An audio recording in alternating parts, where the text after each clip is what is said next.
Nah, kalau kamu sholat, barulah bisa ingat akan Allah. Pertanyaan berikutnya, bagaimana mengingat Allah itu? Padahal Allah itu kalau kita ingatkan, Allah kan laisa kamitslihi syai'un wa huwas samiul basir. Allah itu tidak bisa disepadankan dengan apapun.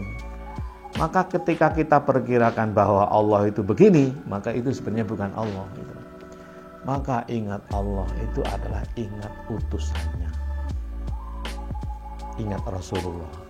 Ingat Rasulullah itu adalah ingat Nabi Muhammad sallallahu alaihi wasallam. Ingat Nabi Muhammad sallallahu alaihi wasallam itu adalah ingat dirimu yang harus kamu tundukkan agar supaya berlaku terpuji.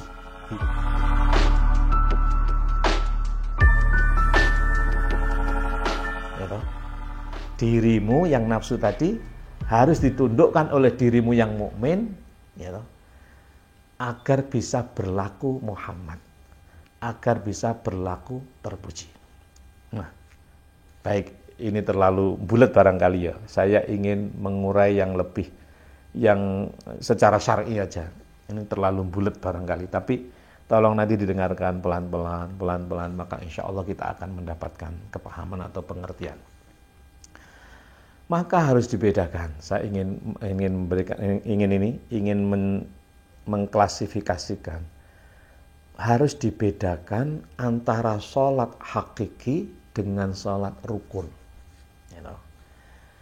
Sholat rukun yaitu sholat yang terkait dengan gerakan fisik dan ucapan lisan serta ada hubungannya dengan waktu dan bilangan rakaatnya.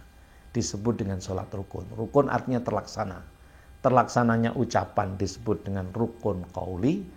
Terlaksananya perbuatan disebut rukun fi'li. Pada waktu tertentu disebut dengan ta'yin. Bilangannya berapa disebut dengan ta'yin. Ya, bilangan berapa, waktunya kapan disebut dengan ta'yin, ketertentuan. Itu namanya rukun. Maka di situ ada zuhur, asar, maghrib, isya, subuh. Itu terkait dengan waktu. Zuhur 4, asar 4, maghrib 3, isya 4, subuh 2. Ini terkait dengan waktu, ya, dan bilangan. Namanya rukun. Ada rukun qauli berupa ucapan, ada rukun fi'li berupa perbuatan. Nah, sekarang sholat yang hakiki itu yang mana? Sholat yang hakiki adalah tartib dan qalbi. Ya, rukun tartib dan qalbi. Apa maksudnya? Bahwa ucapanmu yang jumlahnya 5 atau rukun qauli jumlahnya kan 5. Allahu Akbar, takbiratul ihram yang pertama. Kemudian membaca suratul Fatihah. Kemudian tahiyat, sholawat, dan salam. Ini namanya rukun qauli. Jumlahnya 5. 5 itu apa? 5 itu alhamdu, dialah Muhammad. Alif, lam, ha, mim, dal. 5 adalah alhamdu. Kemudian rukun fi'li, jumlahnya 6. Qiyam berdiri. Kemudian rukuk yang kedua. Kemudian ketiga i'tidal. Keempat sujud. Kelima duduk di antara dua sujud. Keenam adalah duduk akhir. Nah, maka akan ketemu. Berdiri adalah alif. Maka qauli tadi jumlahnya 5. Maka alhamdu toh. Alhamdu, alif, lam, ha, mim, dal. Ini akan ketemu dengan fi'li yang jumlahnya 6. Qiyam berdiri, yaitu alif. Kemudian rukuk adalah lam. Kemudian i'tidal sama dengan alif. I'tidal kan berdiri juga. Kemudian sujud, dialah ha. Duduk di antara dua sujud mim, duduk akhir namanya dal. Ketemu alhamdu. Jadi rukun qauli jumlahnya 5 dia alhamdu, ketemu dengan rukun fi'li jumlahnya 6 juga alhamdu. Nah, ini dihayati. Bagaimana itu bisa ketemu itu? Nah, ditartibkan. Ditartibkan ke dalam qalbumu. Maka ketika Anda berdiri itu adalah alif. Apa itu alif? Alif itu adalah mengulfahkan. Alif itu fa'allafa baina qulubikum. Fa'asbahtum binikmatihi ikhwana. Proses alif ini adalah alif artinya adalah melemahkan atau melemahkan nafsu kita, mengharamkan, maka takbiratul ihram toh, Allahu Akbar, ihram diharamkan.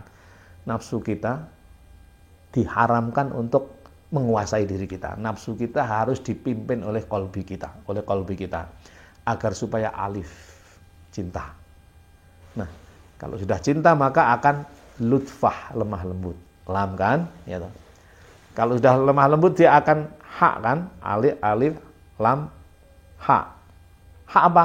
Halim, hilm, kasih dan sayang. Mem apa? Mem adalah mawaddah, cinta, ya toh. Terus dal apa?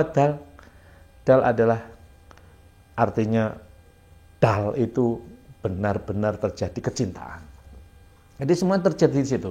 Dalun menjadi dalil, alif ulfah, lutfah, hilm, kemudian mawaddah menjadi dalun terjadi.